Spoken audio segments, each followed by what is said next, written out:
through all the possible permutations and trying to work out if they did that and if they scored a goal there. So how much of a difference do you think it makes to Aston Villa now they are above the dotted line and it's in their hands? Well, it makes all the difference. I mean, the facts are they've all got tough games. The game you would most want would be West Ham away, if I'm honest.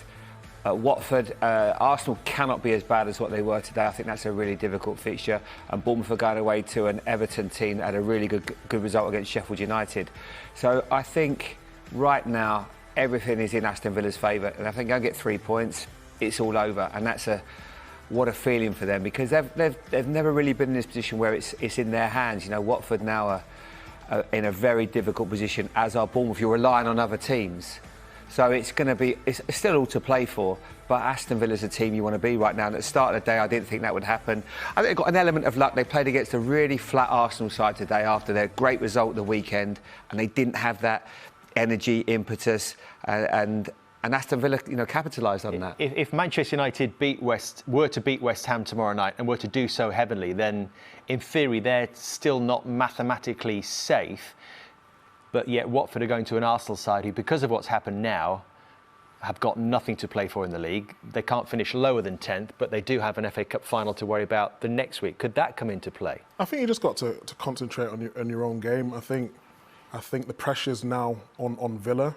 Has it been in their hands? With the game today, everyone was expecting Arsenal to win. I said before the game, just go there, play with freedom, enjoy the game. And they did that tonight. So, we can try pick up different fixtures and football, this is football. You never know what's going to happen in the game.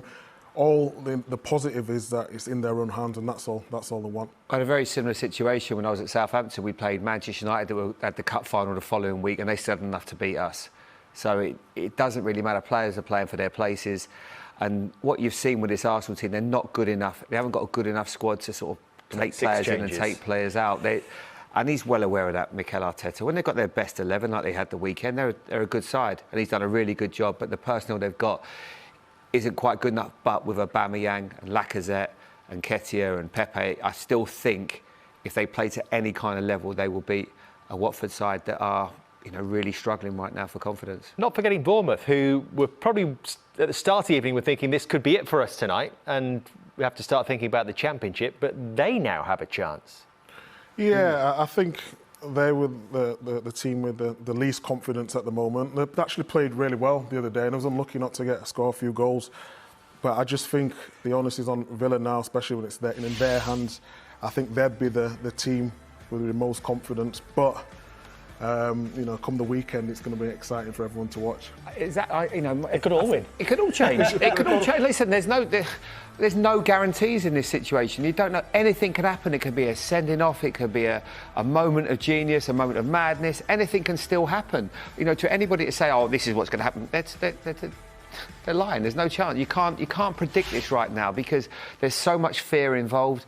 There's tension. But what they've done today, Aston Villa, by producing that performance and keeping a clean sheet, I don't think they were capable of doing that tonight. I don't think they were capable of keeping a clean sheet and defending in the manner they did, having watched them all season. To not one effort on target. Not one effort on goal. That was an extraordinary performance from them. And I didn't think they were capable. And I looked at Watford today, and it was hard against a City side that were just so controlled.